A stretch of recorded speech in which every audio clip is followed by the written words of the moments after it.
For modern-day aficionados of the short city break, such destinations as Paris, London and Rome tend to be the most frequented capitals. But Madrid, the exquisite capital of Spain, is fast becoming as popular as its European neighbours. With a delightful Mediterranean climate, intriguing history and lively atmosphere, Madrid has a great deal to offer the city traveller, and without the frantic tourist crowds that can dilute the traditional character of a place, it's well worth exploring for a truly Spanish experience.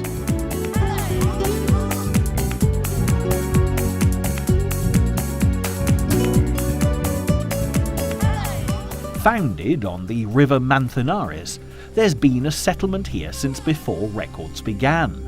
However, it was in the 9th century when Mohammed I ordered the construction of a palace here that Madrid really started to take shape. A small Islamic citadel was created, blossoming and flourishing until invasion and Christianity swept through the whole of Spain.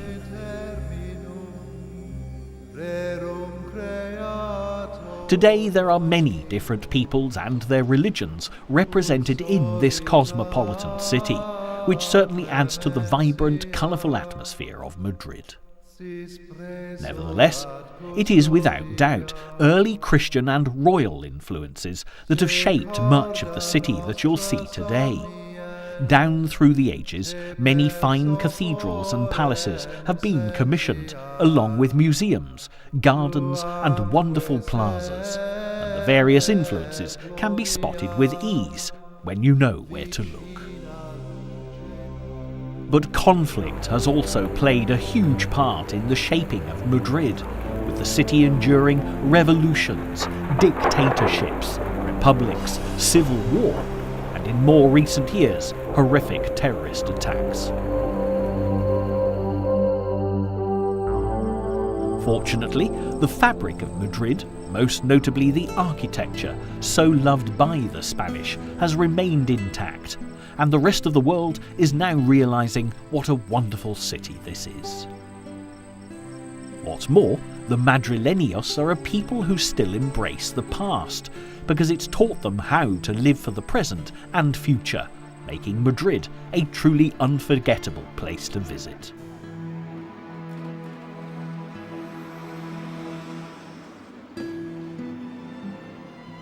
So, without further ado, we'll begin our tour at one of Madrid's largest and most spectacular buildings. The Palacio Real, or Royal Palace, has occupied this prime location since 1755 and has been a keynote building for the city and its people ever since. The palace oozes importance from across the plaza, and with its massive courtyard and dramatic facade, there's no mistaking its significance. King Philip V ordered this royal palace to be constructed after its predecessor had been destroyed by fire on Christmas Eve, 1734. He was adamant that the new palace should be the greatest in the entire world, and even to this day, it's still the largest in Western Europe. For modern-day tourists, the fact that the royal family are rarely in residence, preferring a smaller palace on the outskirts of Madrid, is very good news indeed, as this one is only used for state occasions. Consequently, this leaves members of the public at liberty to explore a great many of the palace's 3,000 rooms and experience the pure opulence once enjoyed by Spanish royalty.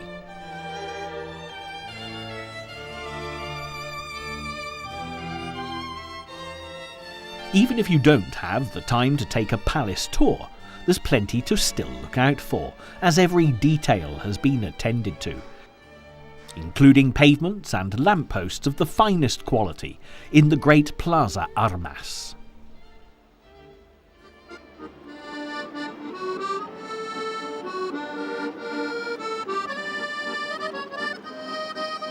It's also interesting to note that the original plans called for a construction 4 times as large, and it was only the death of the king that made the royal family reconsider the scale of the project, which, on balance, when you look at this huge palace, is probably just as well.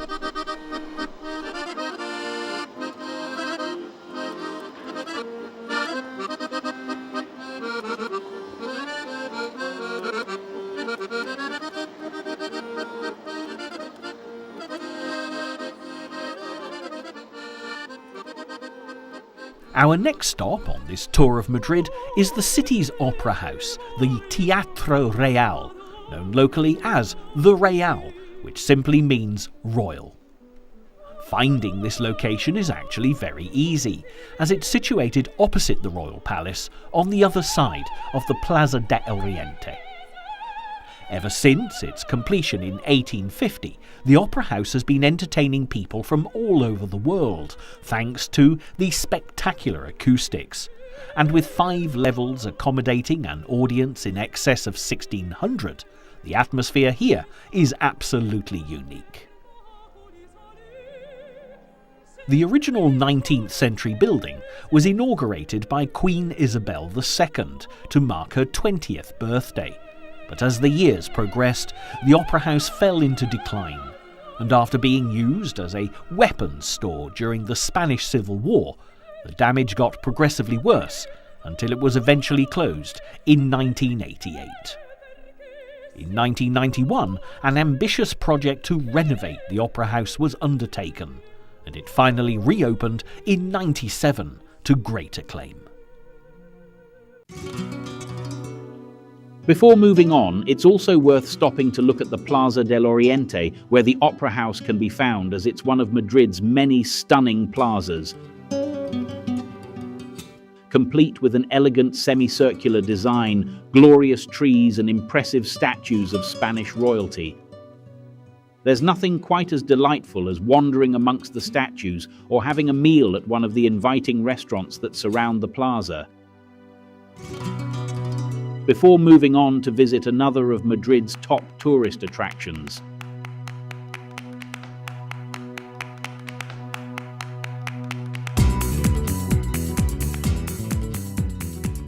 Still within easy reach of the royal palace, we come to the Cathedral de la Almudena, which is just situated to the south of the palace. Archaeological excavations have revealed remains of Moorish and medieval city walls, while construction of the cathedral you'll see today with its neo-Gothic grey and white facade actually began in 1879. Now, cathedrals take a notoriously long time to build, especially one of this size. But incredibly, the cathedral wasn't completed and inaugurated by the Pope until 1993. The turmoil experienced by the people of Spain during the 20th century, not least the Spanish Civil War between 1936 and 1939, when building work came to a total standstill, does go some way to explaining the delays. However, they do say a good thing is well worth waiting for. And in the case of the cathedral, it's certainly true.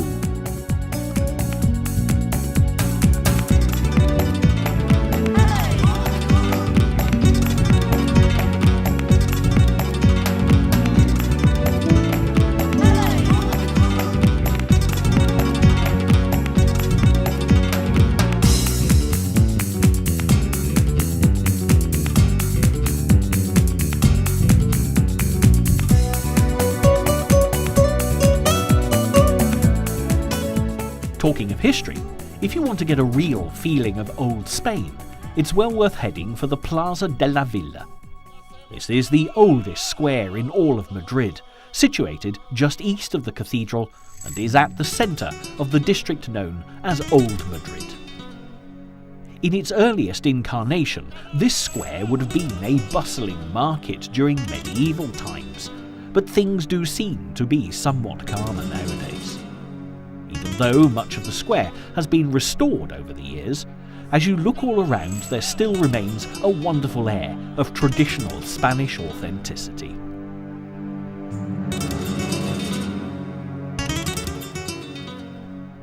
Before taking a closer look at the fascinating architecture of this old market square, there's a statue worthy of note that you really can't miss. Designed by Mariano Benlure, this statue of Álvaro de Bazán was brought to the square in 1980, although the subject predates this time by centuries. Álvaro de Bazán was a great Spanish admiral and was the man responsible for drawing up the plans for the Armada, which was set to invade England back in the 16th century. Although unsuccessful, the Spanish Armada being thwarted by Queen Elizabeth I, Bazán is nonetheless considered a national hero and remembered in this wonderfully detailed sculpture dominating the proceedings in this beautiful plaza.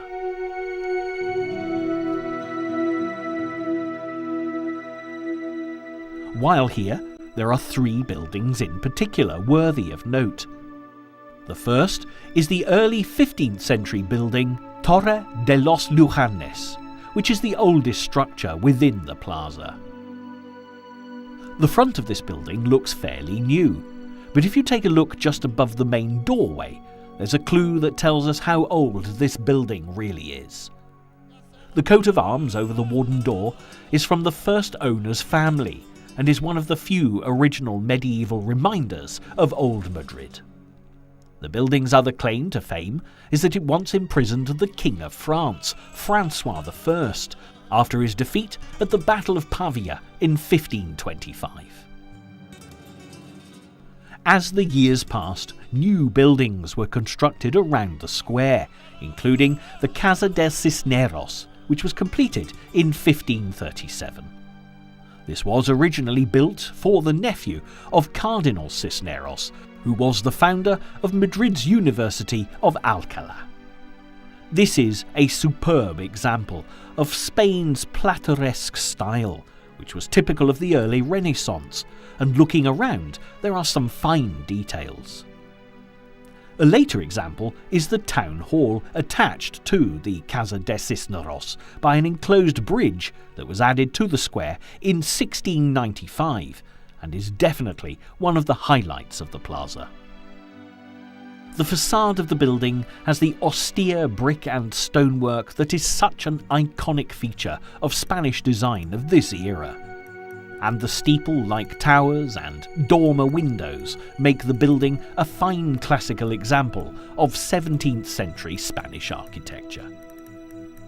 Later touches also add even more appeal, including the wonderful Baroque doorways and the romantic balconies that a later architect added so that the royal family could stand here and watch the important processions that used to pass through the plaza. If you want a true taste of Spanish history, then a stop in this square is essential. There's simply so much atmosphere to soak up, just from standing next to the statue of Álvaro and taking a good look around.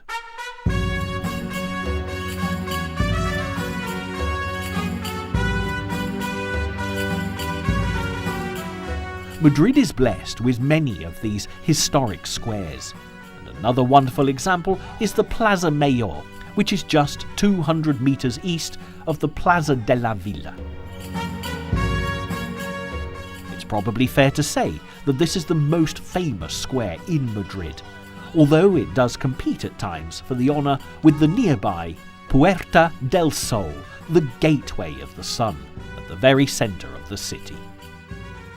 The most obvious feature is the sheer size of the Plaza Mayor, and it's actually capable of holding well over 50,000 people, with the original designers hoping that it would astound everyone who saw it.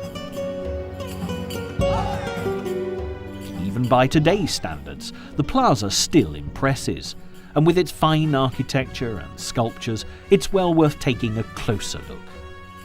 Beginning with the magnificent statue of Philip III, designed in 1616 by two famous Italian artists, Giovanni de Bologna and his apprentice Pietro Tacca. The proud Spanish king on horseback was moved here in the 19th century to complete the redesign of the plaza.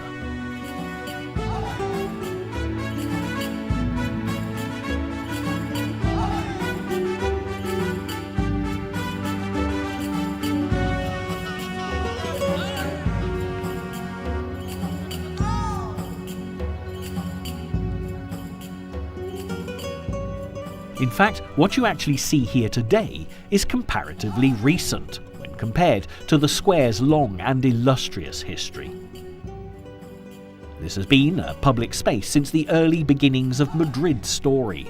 However, the square was destroyed by fire on a number of occasions, resulting in a complete refurbishment in the late 1700s.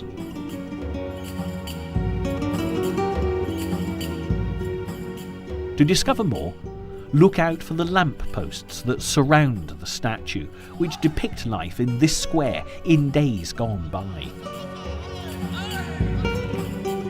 You'll spot such scenes as bullfights, interrogations by the Spanish Inquisition, and even a masquerade ball. The plaza really does have a rich and vibrant heritage, and as well as these high-profile uses, along with public executions and tournaments, the square has also fulfilled a more mundane role as a wonderful location for an open-air market.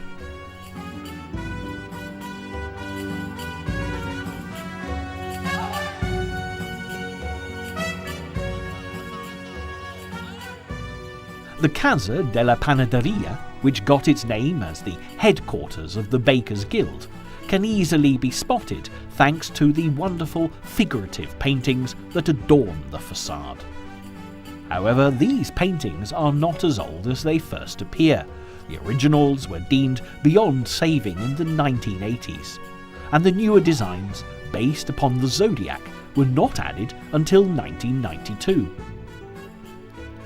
A Bakers' Guild might not at first glance appear to be a powerful organisation, but back when this building was constructed, grain was one of the staple foods of the Spanish people, and as the guild controlled the price of it, the bakers were very powerful indeed, which is why they occupied such a magnificent building.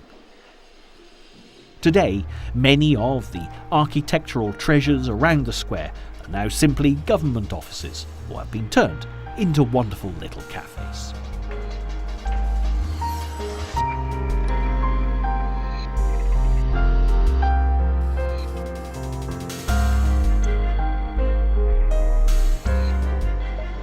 The atmosphere of the plaza can be both calm and lively depending what day you visit. On Sundays, it's bustling with the local coin and stamp market, while on other days it's teeming with street artists and entertainers vying for visitors' attention and money. But without doubt, the best days are the quieter ones, when you can be left to wander amongst the beautiful architecture without interruption.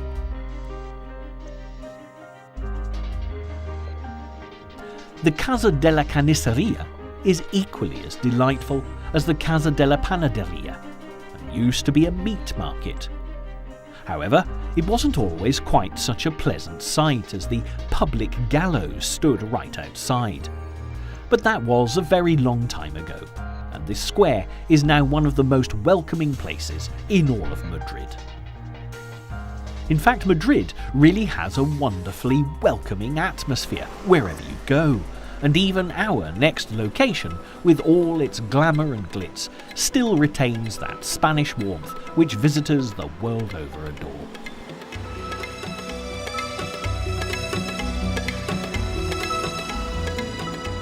Many travellers who have visited Madrid before will tell you that Gran Via is the one street that you really can't afford to miss. The Plaza de España might be one of Madrid's busiest traffic intersections, but when you take in the magnificence of the square, you'll understand why it's also one of the most popular meeting spots. The focal point of the plaza surely has to be this monumental structure commemorating Miguel de Cervantes, author of the much-loved work of literature, Don Quixote.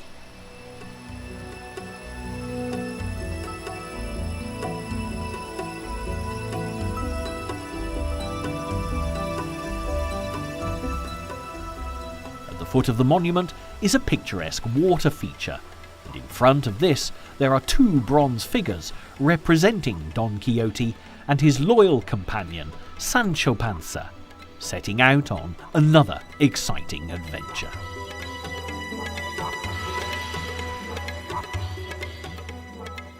Watching over the self-proclaimed knight and his faithful friend is their creator, Miguel de Cervantes, and looking up towards the top of the monument, the backdrop of the impressive Edificio España will dramatically come into view. This massive building really does dominate the plaza and is a wonderful introduction to the awe-inspiring street that is the Gran Via. The Spain building, a legacy from the Franco era, was completed in 1953, and although fairly dated by skyscraper standards, it truly is an incredible sight. Gran Via is located a short distance north of the Plaza Mayor, and is a stunning contrast to the area known as Old Madrid. Up until this point, many of the streets featured have been classically Spanish and very narrow.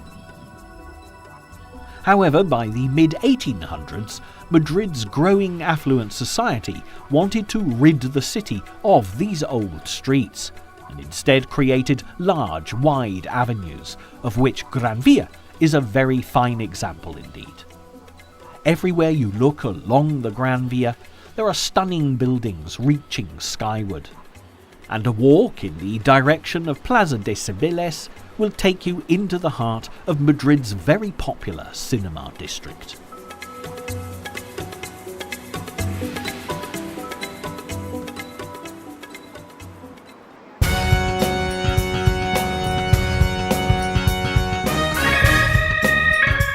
The people of this city are passionate about films, and there are no less than 60 cinemas, with the Plaza del Callao housing 7 of them. And visitors can really benefit from this fascination. The plaza is actually named after a naval battle in Callao off the coast of Peru in 1866. But fortunately for all concerned, the only battles to trouble this square nowadays are the ones played out on the silver screen. But don't imagine that Madrid cinemas are anything like the huge modern soulless multiplexes that dominate so many of the world's cities, because instead you'll find a very much more alluring place in which to enjoy a good film, with each cinema having its own unique design.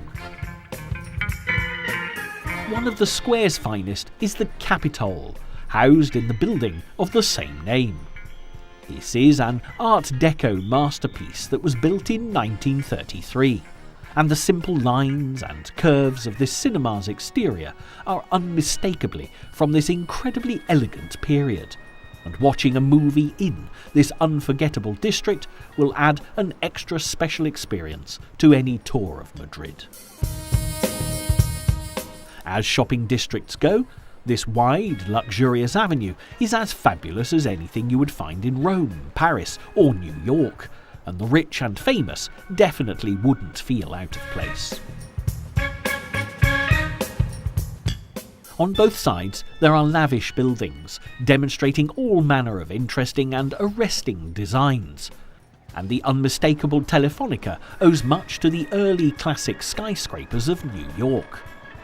A building heavily influenced by Manhattan's skyline, the Telefonica was in fact designed by the American architect Louis S. Weeks, although officially the credit for chief architect had to be given to the Spaniard Igancio de Cardenas in order for planning permission to be secured. As you might have guessed from the building's name, it was constructed for the Spanish Telephone Company. When it was built in 1929, it was Madrid's tallest building. Interestingly, there are a number of exhibitions held here, some of them temporary, but there's a permanent display of the evolution of telecommunications. So, if you want to take a look inside, you can.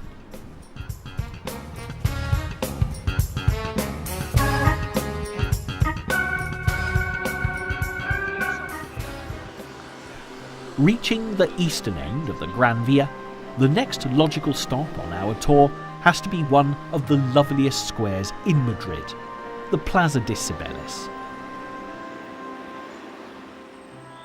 Here you'll find some of this city's most famous landmarks, and just as the Colosseum is synonymous with Rome, and the Eiffel Tower with Paris, the Plaza de Cibeles epitomizes Madrid. At the centre of this wonderful square is this beautiful fountain, and the gentle sound of falling water as it spills over the decorative edges is a delight to listen to after the noise and bustle of Gran Via. The Fuente de Cibeles, as it's known in Spanish, has been enchanting visitors and locals alike since the late 18th century, and is named after Cybele, the Greco-Roman goddess of nature. The fountain depicts the goddess strident in her chariot, being pulled by two enormous lions. They are remarkably realistic, and this piece is considered to be the ultimate symbol of Madrid. Elegant and powerful, the Fuente de Cibeles was designed by José Hermosilla and Ventura Rodriguez. But even if the history of such public works of art is not a particular passion, then just stopping a while to take in this delightful view is an experience to be treasured.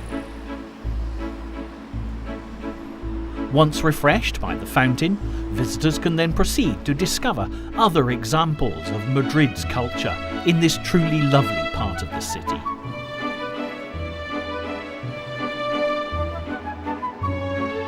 The Palacio de Linares makes a wonderful backdrop to the Fuente de Cibeles, but is actually a later addition to the square. In 1873, when King Amadeo I bestowed the title Marqués de Linares on a banker who'd given him financial support, the money man in question decided to build himself the most luxurious residence Madrid had ever known, and the Palacio de Linares was the result. Sadly, after the newly appointed aristocrat died, the family fortunes went into a decline, as did the palace, and by 1977 it was virtually derelict. Salvation came courtesy of the Spanish government, who restored the building when Madrid was named European Capital of Culture in 1992.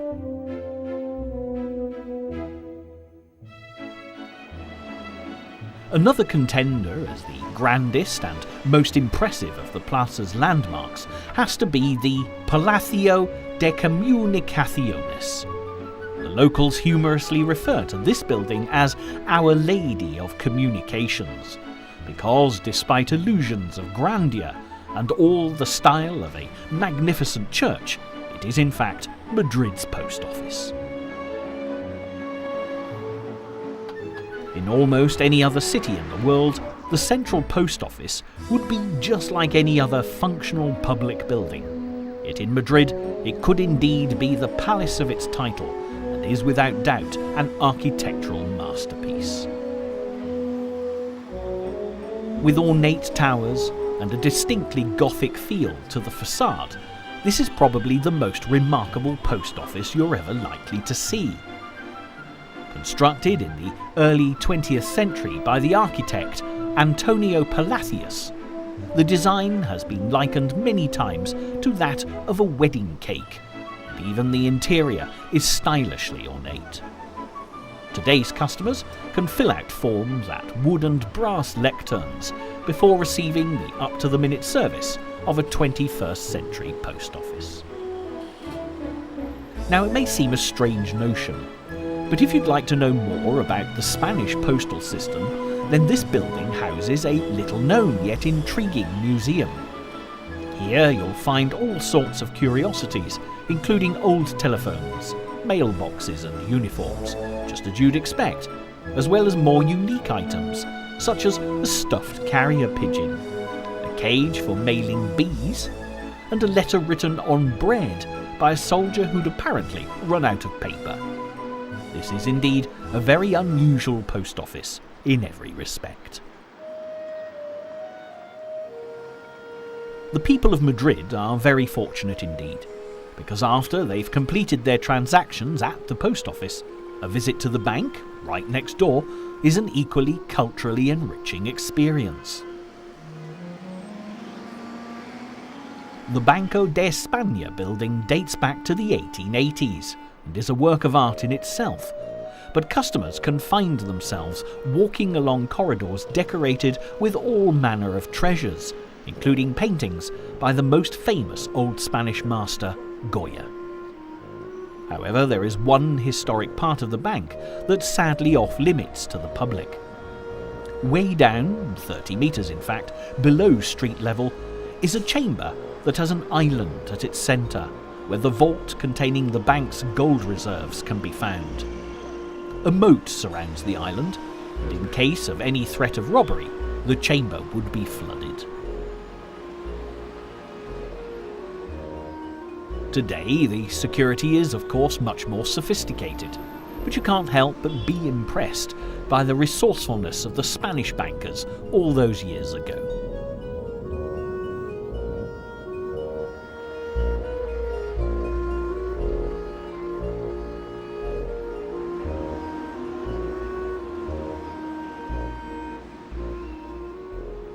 That Madrid is proud of its heritage is beyond question, which is one of the reasons why so many wonderful buildings are still in use today and have not been replaced by glass structures and characterless office blocks. Of course, just as you would expect from a city that is so in touch with its history, Madrid is home to some of the world's finest museums. If the beautiful paintings by Goya in the Banco de España have inspired you, then a visit to the Museo del Prado, one of Madrid's best-loved museums, is a wonderful place to start. It's only a few hundred metres south of the Plaza de Cibeles, and the walk to get there through the Paseo del Prado is a perfect way to arrive.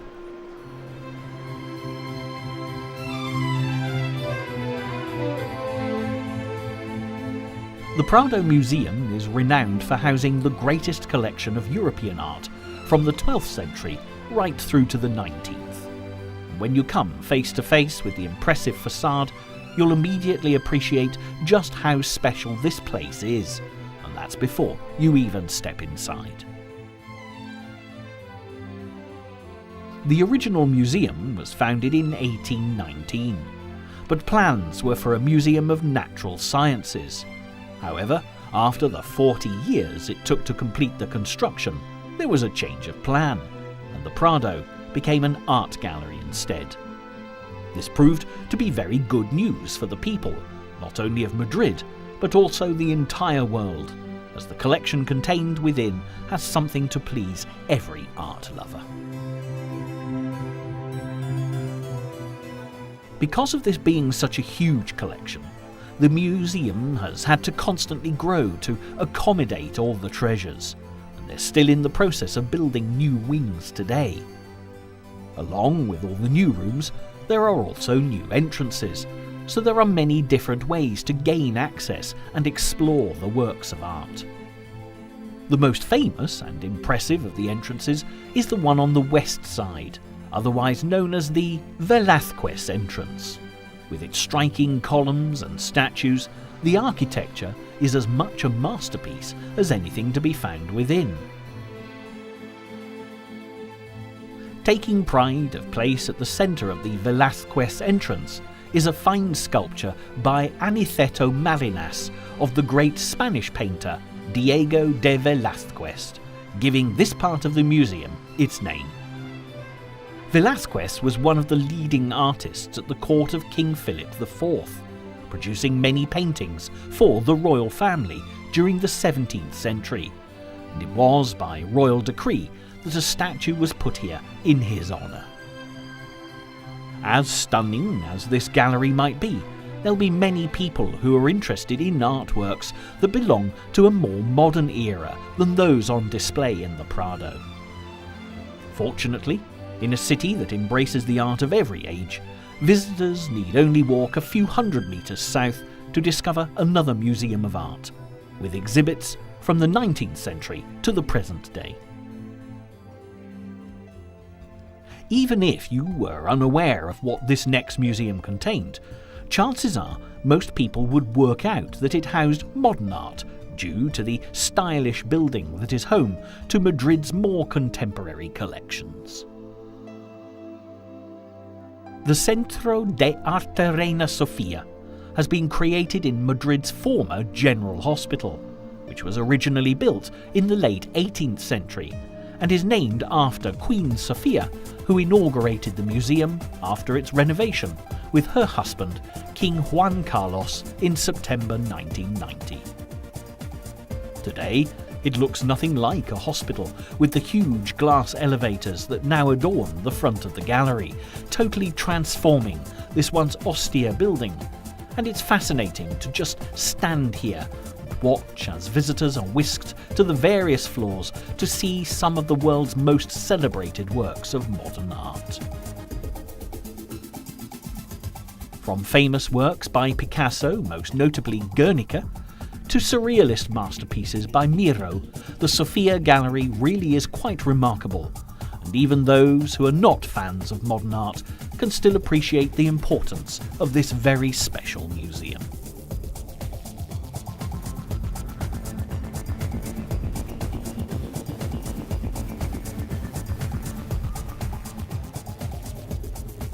If your time in Madrid is limited, and in terms of waking hours, the idea of visiting 2 museums of art seems a little extravagant, the Museo Thyssen-Bornemisza, also on the Paseo del Prado, might be the perfect solution to any dilemma. Housed in Madrid's 18th century Villahermosa Palace, and now belonging to the nation, the exhibits are based on the collection of Baron Heinrich Thyssen-Bornemisza. The paintings had been sought to illustrate the history of Western art, from such luminaries as Rubens and Titian, right through to Van Gogh and Picasso. It is indeed a treasure trove that since the 1920s has been one of Madrid's favourite museums. As amazing as all these art treasures are, there'll come a moment when you need to take a break, and the avenues and parks nearby this golden triangle of museums offer the perfect locations in which to unwind. The Paseo del Prado, the beautiful tree-lined walkway of which you'll find all the museums, is an absolute delight. And with the Parque del Retiro so close by, there's no shortage of pleasant places to wander. The stunning Paseo del Prado also happens to be one of the most sophisticated streets in Madrid, with its elegant lampposts and perfectly positioned flower beds, which does explain why it's so popular with locals and tourists alike. On most days, you'll see an assortment of people here, from tourists enjoying a spot of sightseeing, to locals pausing to read a newspaper and grab a bite to eat on a well-deserved lunch break.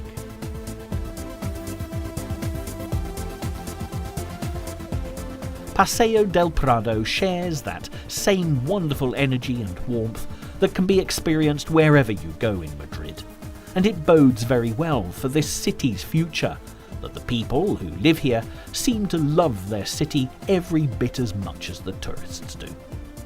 What's more, there's no need at all to dash off to another part of Madrid after recharging your batteries, because there's plenty more to discover here, including even more museums. The Museum of Decorative Arts can be found occupying an aristocratic residence of the 19th century. Inside, you'll find a wonderful array of objets d'art of Spanish origin, with some dating back to Phoenician times. By contrast, the Museo Naval is a more recent arrival in Madrid, having been added to the Ministry of Defence building in 1977. Reflecting upon Spain's fine naval tradition, this museum is absolutely fascinating. With all manner of exhibits, including globes, compasses, sextants, old maps and weapons aplenty, this is a great attraction for all age groups. And if you don't have a particular interest in naval history, when you go in, chances are you will have by the time you come out. But should you by this time have enjoyed sufficient museum visits, there are other landmarks you really shouldn't miss along the Paseo del Prado. For example, the Bolsa de Comercio, the Madrid Stock Exchange, is a magnificent building designed especially for the purpose in 1893. With its concave neoclassical facade and giant columns, the architectural masterpiece took more than 6 years to reach completion, and cost, rather fittingly, considering its purpose, an absolute fortune. There really are some stylish buildings in this part of Madrid, and as there are fine hotels included amongst them, it's a great place to stay. However, be warned, you'll probably need a stockbroker's salary to pay the bill.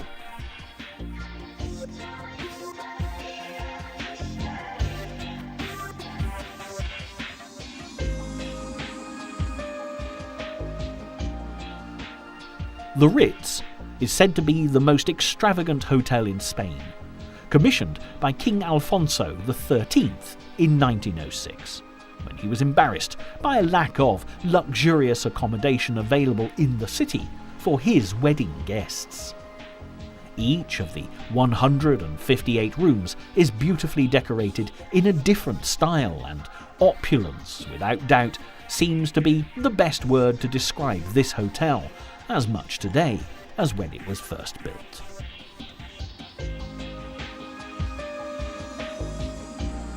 The Hotel Palace, nearby, was opened shortly after the Ritz to serve the same luxurious purpose, and has been frequented by statesmen, spies, film stars and artists. In fact, legend has it that when the surrealist Salvador Dali stayed here, he drew pictures on the walls of his room. But as they were rather explicit in true Dali style, the horrified chambermaid scrubbed them off as soon as he left.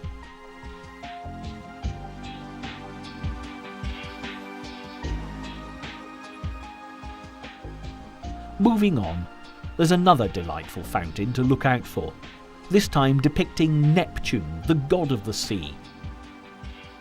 Dominating the Plaza Canovas del Castillo, the construction of the statue in 1780 was part of a grand scheme by Carlos III to beautify eastern Madrid. And just wandering around this part of the Paseo del Prado today, it looks as if he certainly achieved what he set out to do.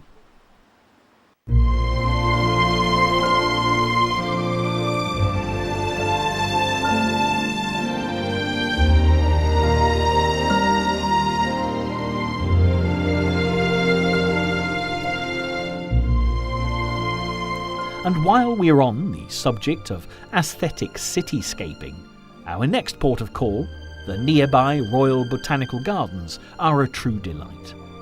Although far from being huge, these gardens, which were created after Ferdinand VI ordered them as part of his plan to rearrange Madrid's urban layout, are really wonderful. The park has been a centre of research for botanists since its inception in the 18th century, and today, as you wander around the many exotic plants and flowers, you can, quite literally, be transported all around the world. But that said, when you're in a city like Madrid, the last place you'll want to be is somewhere else.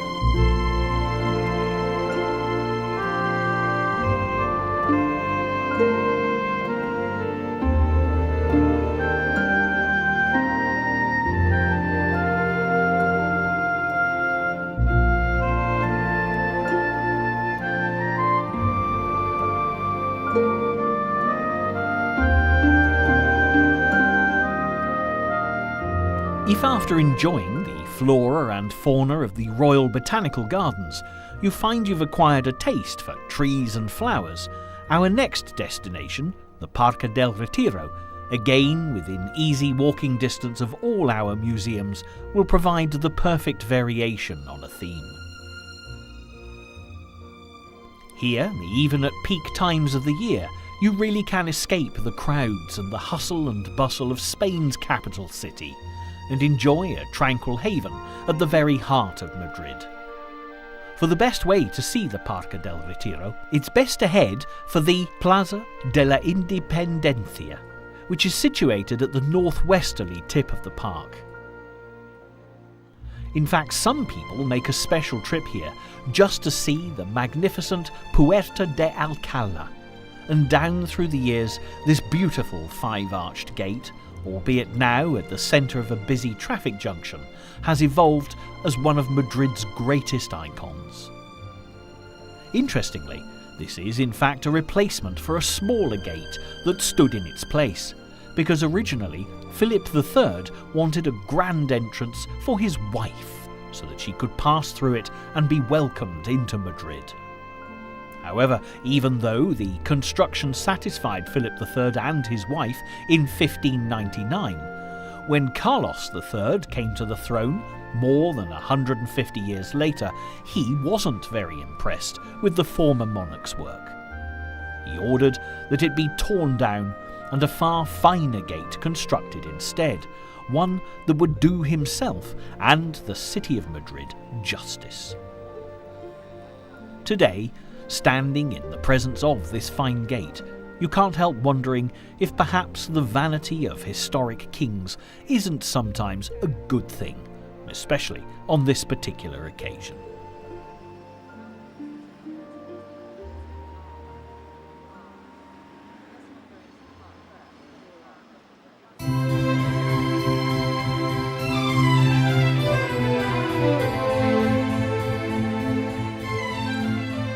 From one fine entrance gate to another, if we simply turn around from the Puerta de Alcalá, we can now take in a glorious view of perhaps the most impressive entrance into the Parque del Retiro itself. The Independence Gate is one of 18 grand entrances that provide visitors with access to the Retiro Park. However, since this one was placed here, the people of Madrid have adopted it as the main entrance to the park. And when you see the fine columns and imposing ironwork gates, you can certainly appreciate why. Visitors who walk through these gates and enter the park for the first time are probably best advised to consult a map, because as it covers 350 acres, getting lost would not be a wise move, especially if they happen to be on a weekend city break.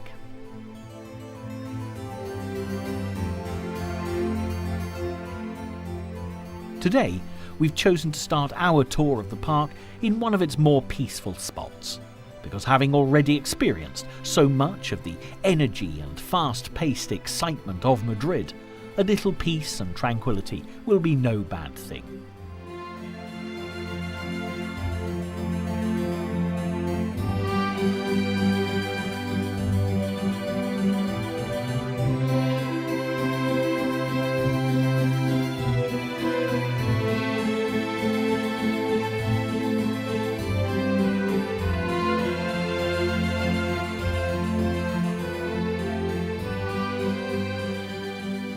The Palacio de Cristal has been gracing this very spot since 1887, inspired by the Crystal Palace in London, which sadly didn't manage to stand the test of time, having burnt down in 1936.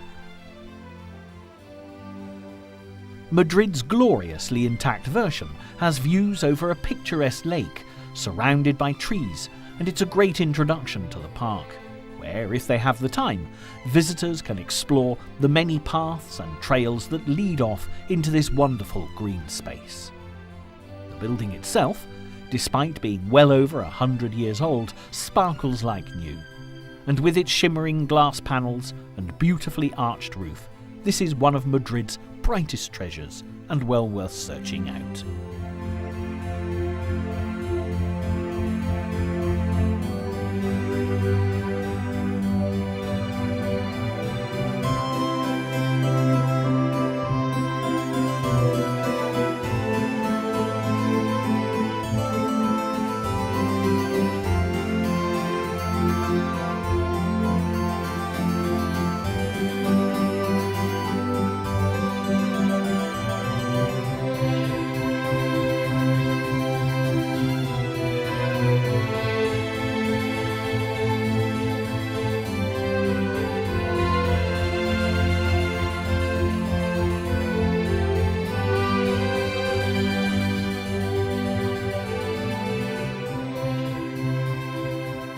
Parque del Retiro is without doubt one of the world's most graceful and well-managed inner city parks.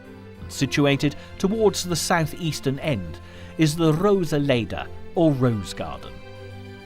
Now, this isn't some insignificant little flower bed with a few rose plants growing there. In true Madrid style, you'll find well over 4,000 roses, representing in excess of 1,000 different varieties.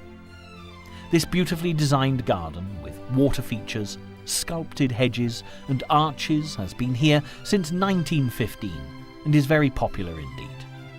It was actually modelled on a similar garden in Paris. However, as we walk around, it's evident that Madrid has made this rose garden its own. And to describe the Rosaleda as a copy would be to do it a grave injustice.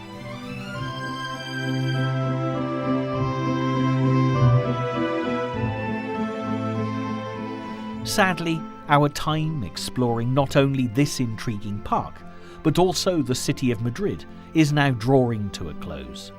But we couldn't possibly leave without visiting the park's most memorable attraction.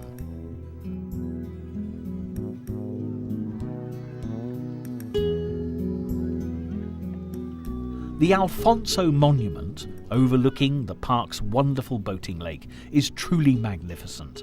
It was constructed early in the 20th century. It could perhaps be said on this tour of Madrid that the best really has been saved until last. Today, most people come here to enjoy the boating lake and the many activities that are based around the monument. Alfonso, proudly astride his horse at the very top of the monument, looks over the proceedings. And complete with a semi-circular colonnade below, this really is one of Madrid's most beautiful and more tranquil locations. If there's time, hiring a boat and taking to the water is a lovely way to get a fantastic view of the monument. But as this also tends to be something of a sun trap, just enjoying being afloat is an added bonus. And when you've returned to dry land, on most days you'll find artists here, ready to paint your portrait. And this area of the park is also famous for its fortune tellers, who will tell you what the future holds should you cross their palms with silver, or, as this is the 21st century, euros seem to be perfectly acceptable. If you're planning a trip to Madrid and want to visit Retiro Park, try and make sure your vacation includes a Sunday, because this is when it really is at its brilliant best. Along with all the wonders of nature and architectural splendour that you'll find here, the park will also usually be brimming with buskers, street theatre groups, pavement artists, and all manner of entertainers ready to make sure that you have a wonderful time.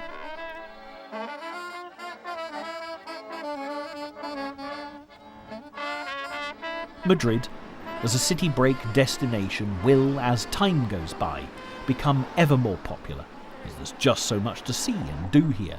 And hopefully, as we really have reached journey's end, you'll be inspired to visit Madrid in person and experience the delights of the Spanish capital for yourself. The atmosphere is indeed an absolute joy. The welcome you'll receive is guaranteed to be warm and inviting. And whatever you're looking for, be it enlightening museums, fabulous architecture, lively hotels, classic restaurants, unique cinemas, designer shops, or simply beautiful public parks in which to while away the hours, Madrid can offer all of these treasures and a great deal more besides.